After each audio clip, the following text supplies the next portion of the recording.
Sir நடந்துச்சு சொல்லுங்க திரு Thomas. நான் ஒரு 15 வருஷத்துக்கு முன்னுக்கு நான் மலேசியா ஒரு மூவில நடிச்சிருந்தேன். அந்த மூவி அது மூவியே மேமாங் பேய் படம். அதை நான் வில்லனா இருந்தேன்.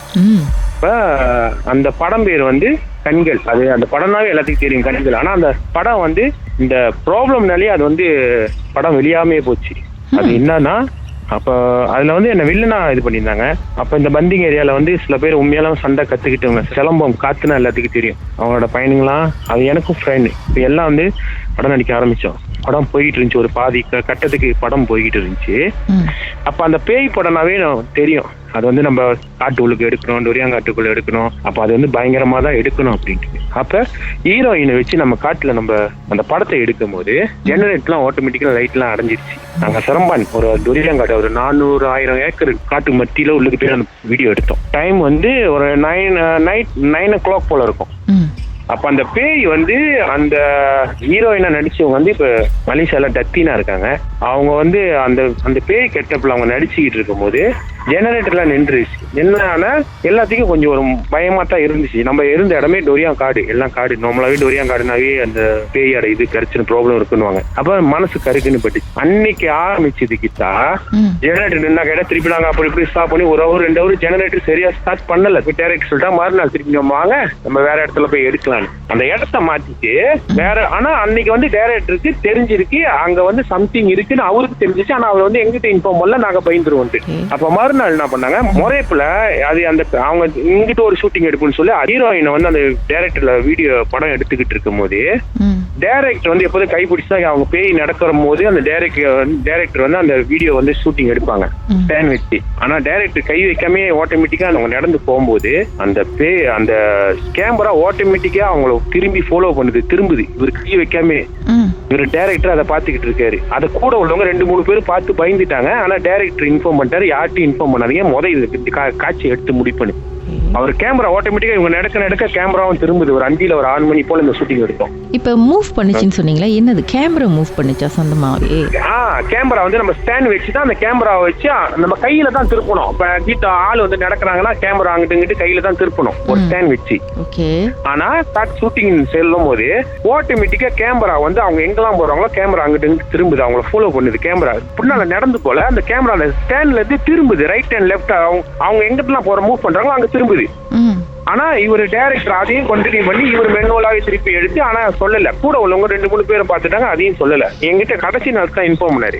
அப்ப அந்த காட்சி எடுத்து முடிச்சுட்டு திருப்பியும் போயிட்டு அந்த மாத்தாங்க பசே அந்த மலையில போயிட்டு நைட்ல திருப்பி ஷூட்டிங் ஜெனரேட்டர் எல்லாம் வச்சு திருப்பி ஷூட்டிங் எடுக்கும் போது அந்த இடத்துல அந்த கதாநாயகி நிக்கும் போது கேமரால ஷூட்டிங் எடுத்துட்டு இருக்காரு. அவரு கதாநாயகி பின்னால பேய் நிக்குது.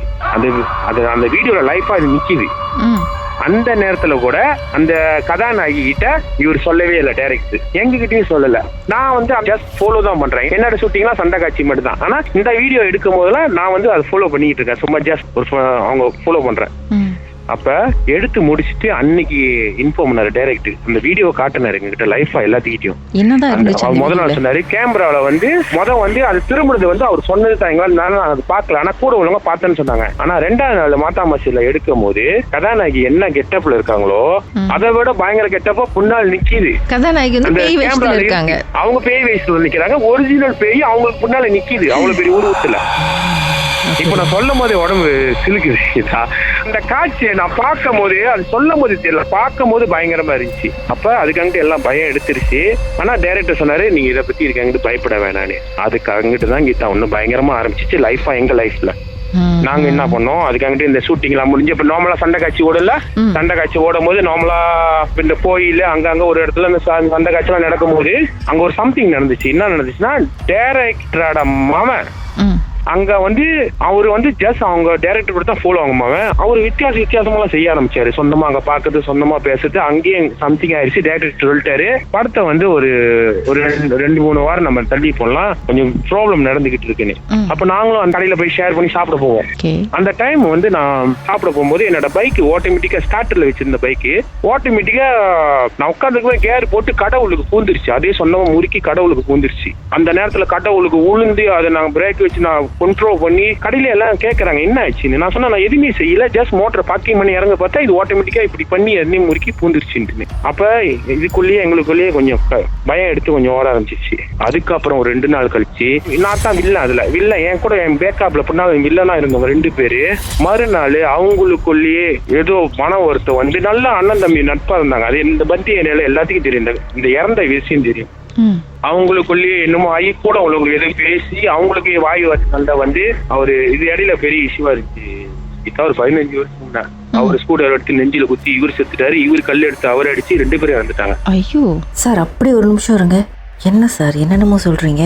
சரி, பாட்டுக்கு பிறகு அடுத்து என்னதான் நடந்துச்சுன்னு பேசலாம். மர்மமான சம்பவத்தை நீங்களும் எங்களோடு பகிர்ந்துக்கணும்னு நினைச்சீங்கன்னா வாட்ஸ்அப் பண்ணுங்க 0364413333. உங்க பெயர் அதுக்கப்புறம் #MD அப்படின்னு டைப் பண்ண மறந்துடாதீங்க. மர்ம தேசத்தில் இடம்பெற்ற கதைகளை மீண்டும் கேட்கணும் அப்படின்னு நினைச்சீங்கன்னா ஷாக் என்ற ஆப்லயும் இருக்குங்க. SYOK லாங்குவேஜ் செட்டிங் தமிழ்னு செட் பண்ணுங்க. சர்ச் பட்டன்ல மர்ம தேசம்னு டைப் பண்ணுங்க. ஷாக் காஸ்ட் பக்கத்தில் மர்ம தேசத்தில் இடம்பெற்ற எல்லா கதையும் நீங்கள் கேட்கலாம்.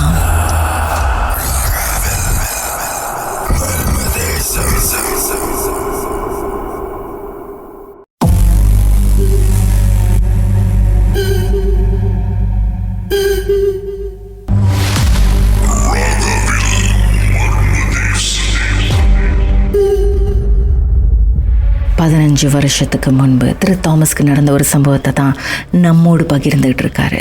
அப்போ ஒரு மலேசியா தமிழ் படத்துல இவர் வில்லனா நடிச்சிருக்கிறாரு. ஷூட்டிங் ராத்திரி நேரம் ஒரு காட்டுல சம்மந்தமே இல்லாம திடீர்னு ஜெனரேட்டர் ஆஃப் ஆயிடுச்சு.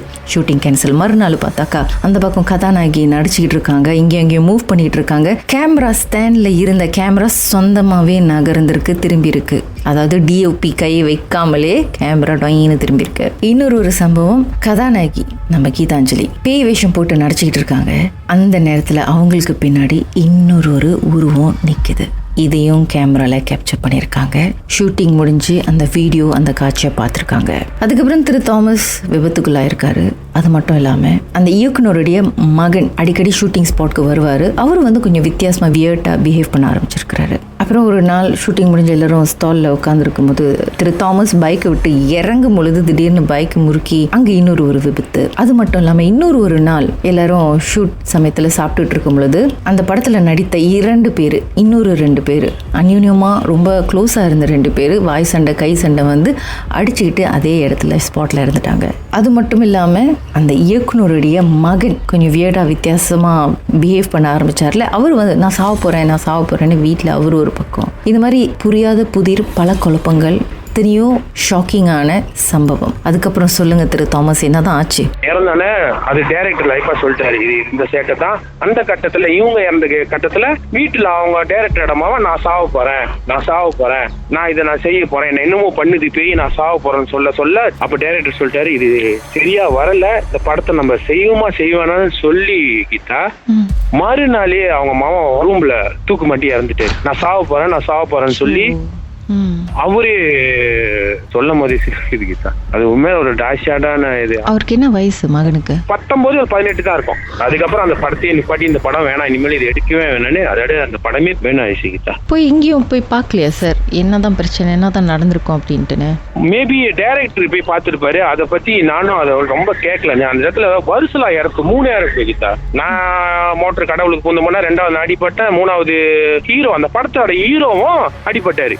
எப்படி? நான் அடிப்பட்டு திருப்பி அந்த படம் கொண்டினியா ஓடி இருக்கும்போது முதல்ல அந்த பேய்க்கு அதெல்லாம் அந்த பின்னால அந்த படத்துல தான் பின்னால பேய் வந்து நின்னுது, பயங்கர காட்சி. அதுக்கப்புறம் தான் இதெல்லாம் நடக்க ஆரம்பிச்சிச்சு ஒன்னொன்னா. அப்ப நான் அடிப்பட்டு அதை சிம்பிளா தான் எடுத்துக்கிட்டோம். மோட்டர் கடவுளுக்கு போக பார்த்துச்சு. அதுக்கப்புறம் 1 வாரம் கழிச்சு ஹீரோ வந்து அவர் காடியில அடிப்பட்டு கொஞ்ச நாள் அந்த படம் வந்து ஸ்டாப்ல இருந்துச்சு. ஒரு 2-3 வாரம் ஸ்டாப்ல இருந்துச்சு. அப்புறம் அவரு நார்மலுக்கு வரும்போது அப்புறம் குத்தி அதே இடத்துல பங்கிங் பீக்னஸ் சொல்லுவாங்க, அந்த இடத்துல குத்தி கடமுன்னு குத்தி 2 பேரும் ஒண்ணுக்கு ஒண்ணு 2 பேரும் கத்தி எடுத்து குத்தி இறந்துட்டாங்க. அந்த 2 பேரும் அந்த படத்துல நடிச்சாங்க. இந்த படத்துல என்னோட வில்லன் போடி கேட்டா நடிச்சாங்க. அவங்க இறந்த கையோட டைரக்டர் வந்து 2-3 கோயில்லயோ எங்கேயோ சாமி பார்த்திருக்காங்க. அப்ப அவரு சாமியார் என்ன சொன்னாருன்னு தெரியல, எனக்கு தெரிஞ்ச விஷயம் வரைக்கும் இதை பத்தி தான் அவரு சொல்லியிருக்காரு, இது ரொம்ப தடையா இருக்கு அப்படின்னு. இவரு டைரக்டர் சரி இதை மீறி நம்ம செய்வோம்னு கொஞ்சம் செய்யும் போது தான் இன்னும் பாதிப்பு கூட வந்து கடைசியில அவரோட மாமன் உயிருக்கு ஆபத்து வந்தானே அப்படியே நிப்பாட்டிட்டாரு. அடவே அந்த படத்தை அப்படியே நிப்பாட்டிட்டாரு. அப்ப நாங்க கேட்டோம், அந்த சீடியாச்சும் எங்களுக்கு கொடுங்களேன், அந்த நாங்க நாங்க கடைசி வரைக்கும் எங்களுக்கு கொடுக்கவும் இல்லை. ஓகே, கதாநாயகி பேய் வேஷம் போட்டு நடிச்சிட்டு இருக்கும் போது பின்னாடி இன்னொரு ஒரு உருவத்தை பாத்தீங்க. அந்த உருவம் பார்க்க எப்படி இருந்துச்சு? உருவம் பயங்கரமா இருந்துச்சு கீதா. அது உருவமா தெரியல, முடி வந்து பயங்கரமா இருந்துச்சு, மூஞ்சி இல்ல, கண்ணு பெருசா அப்படியே இருக்கு, வாய் பெரிய ஓட்ட மாதிரி, வாய் நாக்கு தொங்கல பல்ல கட்டலாம், ஒரு ஓட்ட பெரிய ஒரு ஓட்ட துவாரம் இருக்கும் மாதிரி அப்படியே நிக்குது. ஆனா அந்த கட்டத்தை வந்து டைரக்டர் வந்து இவர் பாத்துட்டாரு. ஆனா அந்த படம் வந்து கட் பண்ண கூடாதுன்னு இவர் அவ்வளவு தைரியமா வந்து அது கண்டினியூ பண்ணு சொல்லி கண்டினியூ பண்ணிட்டாரு. கண்டினியூ பண்ணி படம் முடிச்சுதான் கடைசியில வீடியோ என்கிட்ட காட்டினாரு. இங்க பாரு இது பின்னால என்ன நிக்குது பாரு அப்படின்ட்டு. அந்த பூர்வம் வேற ஒண்ணும் செய்யல, சும்மா நின்னுட்டு தான் இருந்துச்சு. ஒண்ணு செய்யல, அந்த போட்டோல வந்து அப்படி நின்னுதான், பின்னால வந்து நின்னுதான். ஆனா போட்டோல வந்து அப்படி நின்று போனாலும் அவர் நிஜத்துல 2-3 உயிர் பேர். ஹீரோயின் காமிச்சாங்களா? காமிச்சாங்க. ஹீரோயின் அதுக்கப்புறம் பயந்துட்டாங்க ரொம்ப. ஏன்னா இவரு வந்து அது நடந்தா சொல்லிட்டா படம் நின்று போயிருன்னு சொல்லி டைரக்டர் அவ்வளவு தைரியமா அவர் செஞ்சுட்டாரு. சரி, ஒண்ணு புரியல சார் எனக்கு. நிறைய எத்தனையோ பேய் படங்கள்லாம் ஷூட்லாம் நடந்திருக்கு, படம்லாம் வந்திருக்கு. ஆனா இந்த படம் மட்டும் ஏன் இவ்வளவு பிரச்சனை வந்திருக்கும் நீங்க நினைக்கிறீங்க? ஒருவேளை இவங்க நாங்க எடுத்து போய் இடம் ஏற்கனவே வந்து ஒரு பார்த்தாங்க பஸ்னா அது வந்து ரொம்ப பேருக்கு தெரியும். இந்த மலை வந்து அது மேல ஒரு சுடுகாடு, மேல அஸ்கார் கேம்ப் சொல்லுவாங்க, அந்த இடத்துல செத்து இருக்காங்க. மேபி கடைசி ஃபைனல்ஸ்ல அந்த மாத்தா மசையில அது அந்த இடத்துல எடுக்கும் போது ஒருவேளை அது செத்தவங்களோட ஆவி சேட்டை பண்ணிருச்சா. ஆனா உருவத்துல அது செத்தவங்களோட ஆவியே இல்ல, அது பயங்கரமான ஆவியா இருந்துச்சு. ஒருவேளை அது அந்த இடத்துல போய் எடுத்தனால அதுக்கு கோபமா இல்ல சம்திங். அங்க ஒரு சைனீஸ் சுடுகாடு வேற இருக்கு, மேல உச்சியில போய் நின்னோம்னா அங்க ஏற்கனவே ரொம்ப ப்ராப்ளம் வந்திருக்கு ஆளுங்க சொல்லியிருக்காங்க. அது வந்து சரித்திர படம் படிச்ச இடம்னு சொல்லுவாங்க. ஏற்கனவே பயங்கரமான கொடூரமான காட்சியில ஆதி காலத்தை சொல்லியிருக்காங்க. கொடூரமான மேய்களா மிருகம் வாழ்ந்த மாதிரி அந்த கதைலாம் இருக்கு. சரித்திரம். எங்க சார் சொன்னீங்க? ஒரு பார்த்தாங்க பாசே ஏரியா பந்திங். அது அந்த இடம் சரித்திரம் கீதா. அந்த இடத்துல வந்து நம்ம ராஜா அந்த காலத்துல செத்த ராஜாவோட இடம்லாம் வந்து அந்த இடத்த சுத்தி பார்க்க வருவாங்க. அதுக்கு பின்னால வந்து சுடுகாடு, சைனீஸ் சுடுகாடு.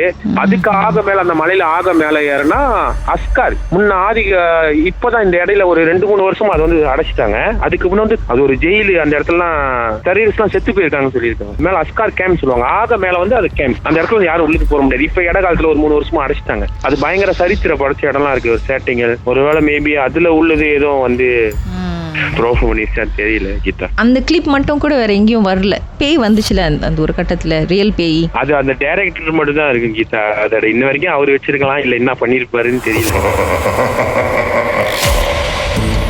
உங்க வாழ்க்கையில மறக்க முடியாத அமானுஷ்யமான சம்பவம் நடந்திருக்கா? இந்த சம்பவத்தை எப்படியாவது என்கிட்ட சொல்லணும்னு ரொம்ப காலமா காத்துட்டு இருக்கீங்களா? போன் எடுங்க, எங்களுக்கு வாட்ஸ்அப் பண்ணுங்க.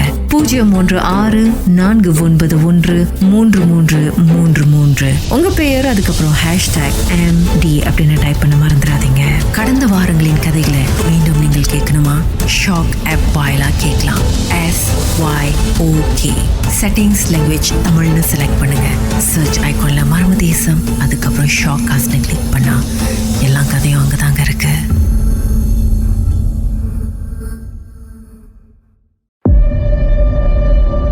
உச்சக்கட்ட அமானுஷ திகில் சம்பவம். வணக்கம் திரு தியாகு. வணக்கம் கீதா. என்ன ஆச்சு சார்? என் வாழ்க்கையில இது ஒரு சம்பவம் நடந்தது. சம்பவம் நானு, ஒய்ஃபு, என் 2 பிள்ளைங்க வந்து ஒரு வீடு ரெண்டில் எடுத்தோம். ரெண்டில் எடுத்து சரி அங்க தனியா போய் வாழ்வோம் சொல்லிட்டு 4 பேரும் ஒரு வீடு சேவை எடுத்து தனியா இருந்தோம். அப்ப வீடு வந்து தனி லோட்டு வீடு, லோட்லாம் இருக்கும், சுப்பமுத்திரா லோட்டு வீடு. அந்த இடத்துல வந்து இங்கிட்டு வந்து கோசை வீடு, இங்கிட்டு வந்து வேற இனத்துக்காரங்க வீடு. அப்புறம் நம்ம அந்த வீட்டுல போனோன்னே சரி நாயெல்லாம் வளர்ப்போமே சொல்லிட்டு நாயெல்லாம் வளர்த்து கொஞ்சம் ப்ரீட் பண்ணி விற்கலாம் சொல்லிட்டு நாயெல்லாம் வளர்க்க ஆரம்பிச்சோம். சரி இப்படி 1 வாரம் ஆகணுன்னே 2 வாரம் ஆகணுன்னே எல்லாம் ஓகே ஆயிடுது. அப்புறம் நைட்டு வந்து என்ன செஞ்சோம், ஹாலில் வந்து எல்லாம் படுத்து தூங்கிட்டு இருந்தோம். என்னோட கால் பெரியவரில் வந்து என்னமோ கடிக்கிற மாதிரி ஒரு உணர்வு. என்னடா தூங்கிட்டு இருக்கு, நல்லா வண்டி ஒரு 1-2 இருக்கும், தூங்கிட்டு இருக்க காலில் வந்து கடிக்கிற மாதிரி. எந்திரிச்சு பாக்குறேன் ஒரு உருவம் சின்ன ஒரு கட்டையா காலை போட்டு கடிச்சிட்டு இருக்காரு. நான் அவரை பார்த்துட்டு நான் பயந்து காலை உதறி அவரு அந்த ஜன்னல் வழியா எட்டி குதிச்சு பார்த்தா அந்த ரோட்டு வீட்டுக்கு செவ்வறு உயரமா இருக்கும்ல, அந்த செவ்வறுல எரிச்சு நின்றுட்டு இருக்காரு. அப்ப கட்டையா ஒரு பச்சை கலர்ல இருந்த மாதிரி இருந்துச்சு. ஆனா இருட்டுல சரியா தெரியல, ஆனா கட்டையா தான் இருந்தாரு அவரு. உங்க காலை கடிச்சது, உங்க கால் எந்த நிலைமையில இருந்தது? ரத்தம் வந்து கடிச்சோடனே ரத்தம் வரல, ஆனா அந்த கடிச்ச உணர்வு அந்த வலி அப்படி இருந்தது. கடிச்சு அந்த ரத்தத்தை உறிஞ்சா அப்படி இருப்பாங்க, அந்த மாதிரி கால் இருந்துச்சு. அப்புறம் பார்த்தா 2-3 நாளைக்கு ஒரு வாட்டி பாஸ்போர்ட்ல இருந்து 50 வெள்ளி காணா போயிடும். சரி வீட்டுல என்ன இப்படி டிஸ்டர்பா இருக்கு அப்படி சொல்லிட்டு என்ன செஞ்சோம், கூட்டாளி கிட்ட சொன்னோம். இந்த மாதிரி வீட்டுக்கு வந்தோம், குடியேறணும்னு இந்த வீட்டுல வந்து ரொம்ப டிஸ்டர்பா இருக்கு, பிள்ளைங்களா இருக்கு, வேற பயமா இருக்கு, என்னாச்சும் சாமி பார்க்கணும் அப்படின்னு. அவர் சொன்னாரு பஹாவுல ஒரு இடம் இருக்கு, சரி ஒரு ரத்தம் இருக்காரு, அவர் இந்த மாதிரி எல்லாம் வந்து பார்த்து இது பண்ணி சரி பண்ணுவாரு சொல்லிட்டு அவர் ஓகே நம்ம போவோம் சொல்லிட்டு சொல்லி போயாச்சு. அப்ப அன்னைக்கு போறேன், அன்னைக்கு இங்க நேரம் பாருங்க ஜுமாட்டு. அன்னைக்கு போனோன்னா ரத்தம் சொல்லிட்டு இன்னைக்கு நாங்க வெள்ளிக்கிழமை பார்க்க மாட்டோம், சனிக்கிழமை தான் பார்ப்போம். அப்ப என்ன செய்யுங்க, ரொம்ப தூரம் வந்திருக்கீங்க, நீங்க இன்னைக்கு ராத்திரி இந்த காட்டுல தங்கிருங்க அப்படின்னாரு.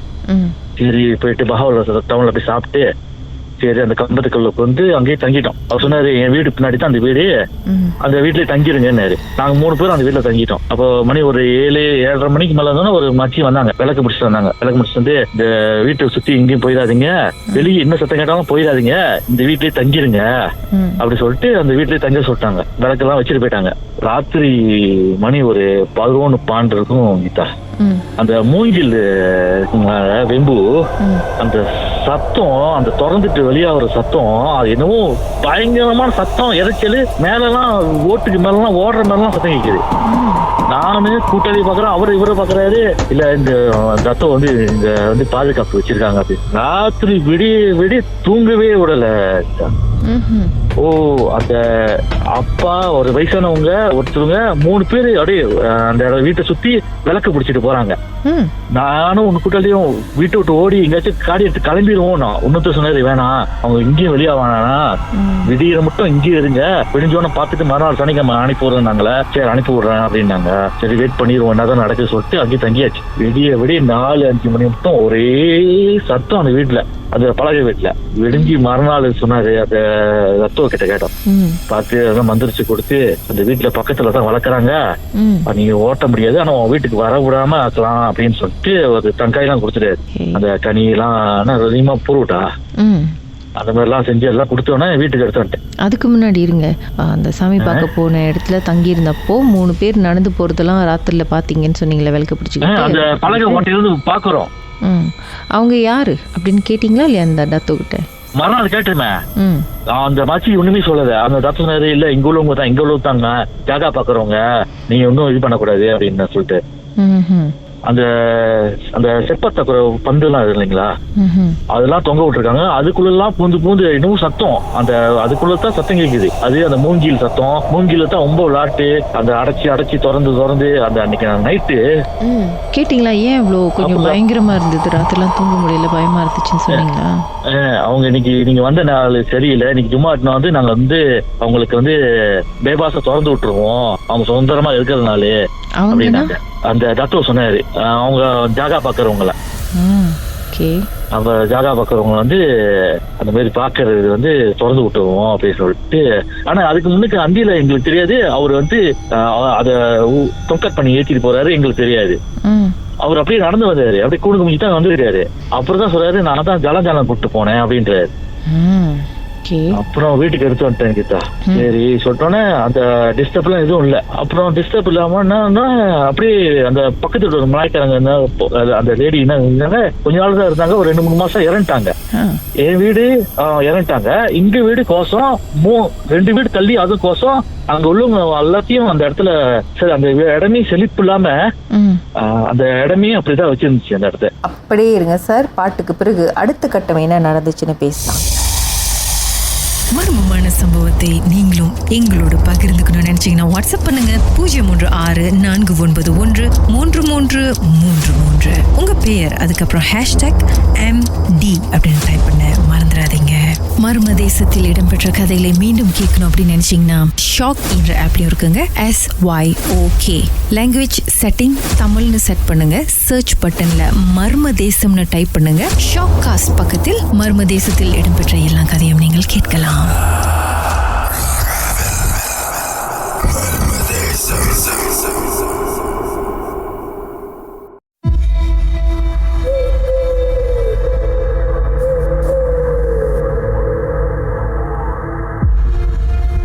திரு தியாகுக்கு நடந்த சம்பவத்தை தான் நம்மோடு பகிர்ந்துட்டு இருக்காரு. அவரு ரெண்ட் பண்ணியிருந்த வீட்டில் அவர் தூங்கிட்டு இருக்கும் பொழுது ஏதோ காலை கடிக்கிற மாதிரி இவருக்கு ஃபீல் பண்ணியிருக்கு. கண்ணை திறந்து பார்த்தா ஏதோ ஒரு சின்ன உருவம் எகிர்குச்சி ஓடுனதை பார்த்துருக்கிறாரு. அந்த வீட்டில் பல அமானுஷமான சம்பவங்கள் நடந்திருக்கு. இதுக்கெல்லாம் ஒரு தீர்வு காணணும் அப்படின்னு சொல்லிட்டு ஒரு டத்தோவை போய் பார்த்துருக்கிறாரு சாமி அழைக்கிற இடத்துல. அங்கேயும் கொஞ்சம் அமானுஷமான சில அனுபவங்கள். அதுக்கப்புறம் கொடுத்த கனி பொருட்கள்லாம் எடுத்துக்கிட்டு வீட்டுக்கு வந்த கையோட பக்கத்து வீட்டுல இருந்தவங்க இறந்து போயிட்டாங்க. அதுக்கப்புறம் சொல்லுங்க சார், என்னாச்சு சார்? அந்த இடமே செழிப்பு இல்லாம வச்சிருந்துச்சு அந்த இடத்த.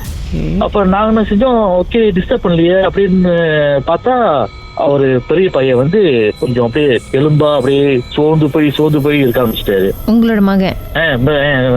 பெரிய பையன் அப்படியே சோர்ந்து அப்படி போயிருவாரு. ஒய்ஃப் என்ன செய்வாங்க, அந்த ரூம்ல ஒரு ரூம் இருக்கு. அந்த ரூம்ல எத்தனையாட்டி லைட் மாத்திட்டேன், லைட் எரிஞ்சு போயிடும். அந்த ரூம்ல லைட்டே எரியாது.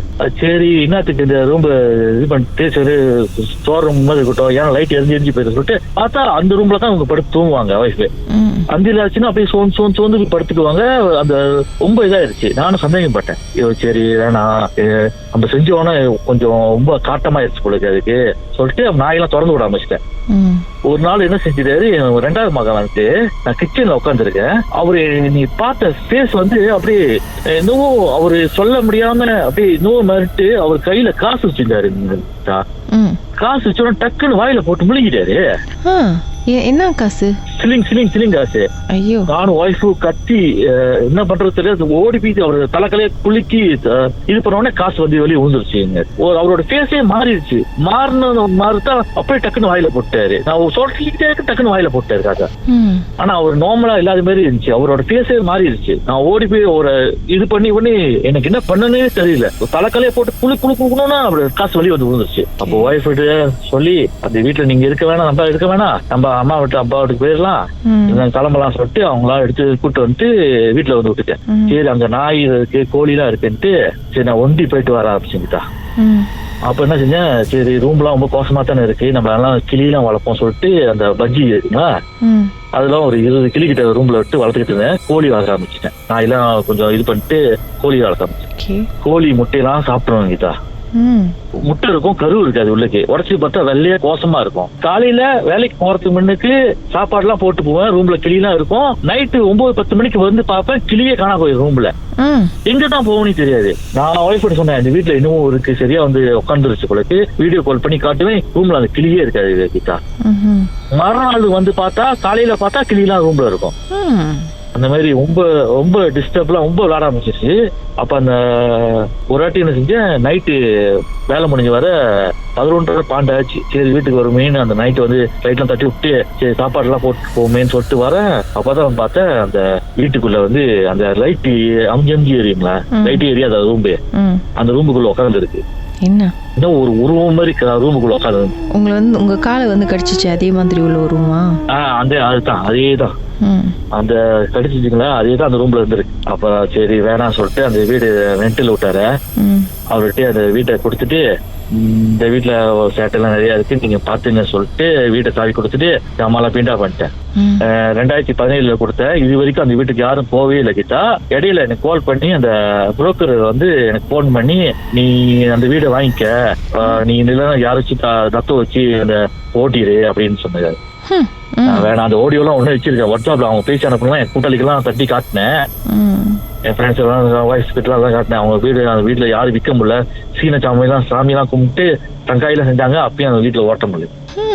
என் வீட்டு முன்னுக்கு போலீஸ் ஒருத்தர் அங்கிள் ரிட்டையரு, அவரையும் தங்க விடல. அவரும் வீடை விற்க போறேன்னு சொல்லிட்டு ரெண்டெல்லாம் எழுதி போட்டு சோ இப்ப அந்த உருவம் வந்து என்ன ஆத்மா அவங்க பக்கத்து வீட்டுல வளர்த்தவங்க வந்து சாப்பாடு போடாம விட்டுட்டாங்க, அவங்க இறந்துட்டாங்க. தோயோல் மாதிரி தோயல் மாதிரி வளர்த்துருக்காங்க போலக்கு. சாப்பாடு போடாம விட்டோன்னே வந்து அங்கிட்டு வரிசை நல்ல வீடு கோசம் கீதா. அதே நிலைமையில தான் இருக்கு. ஆமா, அதே நிலைமையில தான் இருக்கு. சிப்பம்பூச்சலால 3 மாடி வச்சு பார்த்து கட்டின வீடு, 3வது வீடு இது வரைக்கும் குடி ஏறவே விடல. அப்புறம் என்ன சார், நல்ல ஆஃபர் வந்திருக்கு வாங்குறது வீட. வேணாம் கீதா, ஏற்கனவே பட்டு ஃபேமிலியோட பட்டு வேணான்ட்டு விடன்ட்டோம். உங்க வாழ்க்கையிலும் நடந்த அமானுஷமான அந்த சம்பவத்தை எப்படியாவது என்கிட்ட சொல்லியே ஆகணும்னு அவளோடு காத்துட்டு இருக்கீங்களா? எங்களுக்கு நீங்க வாட்ஸ்அப் பண்ணலாம் 036913333. உங்க பெயர் அதுக்கப்புறம் #MD அப்படின்னு டைப் பண்ண மறந்துடாதீங்க. கடந்த வாரங்களின் கதைகளை மீண்டும் நீங்க கேட்கணும்னு நினைச்சீங்கன்னா ஷாக் ஆப் வாயிலா கேட்கலாம். SYOK செட்டிங்ஸ் லாங்குவேஜ் தமிழ்னு செலக்ட் பண்ணுங்க. சர்ச் ஐகான்ல மர்ம தேசம் அப்படின்னு டைப் பண்ணுங்க. ஷாக் காஸ்ட்னு கிளிக் பண்ணீங்கன்னா எல்லா கதையும் அங்கதாங்க இருக்கு.